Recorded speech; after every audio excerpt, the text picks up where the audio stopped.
सत्यालेख समाचार में आपका स्वागत है। देखिए मध्य प्रदेश और देश भर की सभी ताजा खबरें। पश्चिम एशिया में इजरायल फलस्तीन संघर्ष को लेकर भारत की भूमिका पर बड़ा बयान आया है। फलस्तीन की विदेश मंत्री वारसेन शाहीन ने कहा है कि भारत इजरायल और फलस्तीन दोनों से संतुलित संबंधों के चलते इस जटिल विवाद में प्रभावी मध्यस्थ बन सकता है। उन्होंने गाजा पुनर्निर्माण और शांति प्रयासों में भारत से सक्रिय भूमिका निभाने की अपील की है। 12 फरवरी के आम चुनाव से पहले बांग्लादेश में भारत विरोधी माहौल तेज होता नजर आ रहा है। कभी बॉयकॉट इंडिया की मांग तो कभी अदानी पावर डील की जांच और भारत से जुड़े बड़े प्रोजेक्ट्स पर सवाल खड़े किए जा रहे हैं।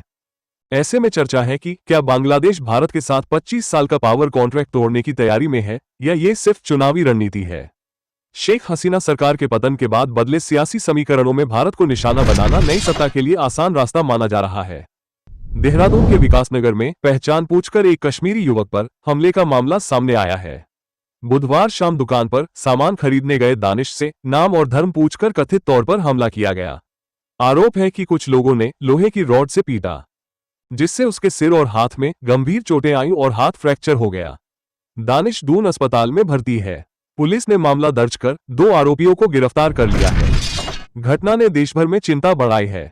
तेहरान से बड़ी खबर, भारत के एनएसए अजीत डोभाल के विशेष दूत की मौजूदगी से अंतर्राष्ट्रीय हलचल तेज हो गई है। अमेरिका ईरान तनाव के बीच डिप्टी एनएसए पवन कपूर ने तेहरान में खामनेई के रणनीतिक सलाहकार से अहम बैठक की। भारत की यह पहल क्षेत्र में शांति और स्थिरता की कोशिश के तौर पर देखी जा रही है।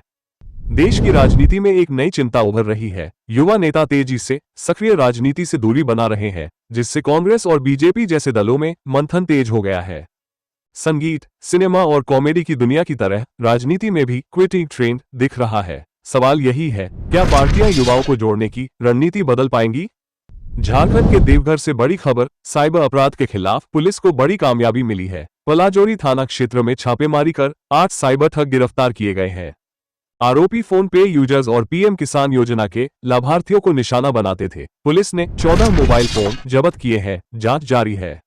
दिल्ली से बड़ी खबर, विदेश मंत्री एस जयशंकर ने वाशिंगटन दौरे से पहले अमेरिकी राजदूत सर्जियो गोर से अहम मुलाकात की। बैठक में व्यापार, रक्षा और महत्वपूर्ण खनिजों पर भारत अमेरिका साझेदारी मजबूत करने पर चर्चा हुई।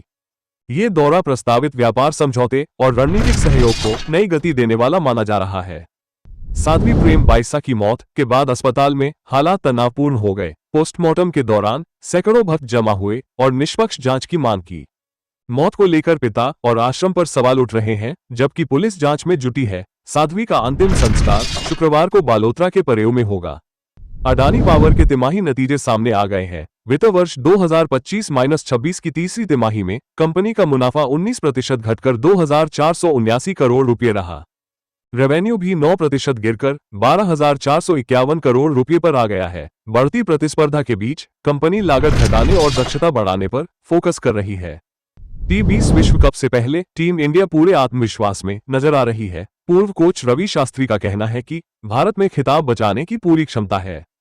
कप्तान सूर्यकुमार यादव की फॉर्म और बुमराह, हार्दिक जैसे अनुभवी खिलाड़ी टीम की ताकत है। टीम इंडिया इस बार भी खिताब की प्रबल दावेदार मानी जा रही है।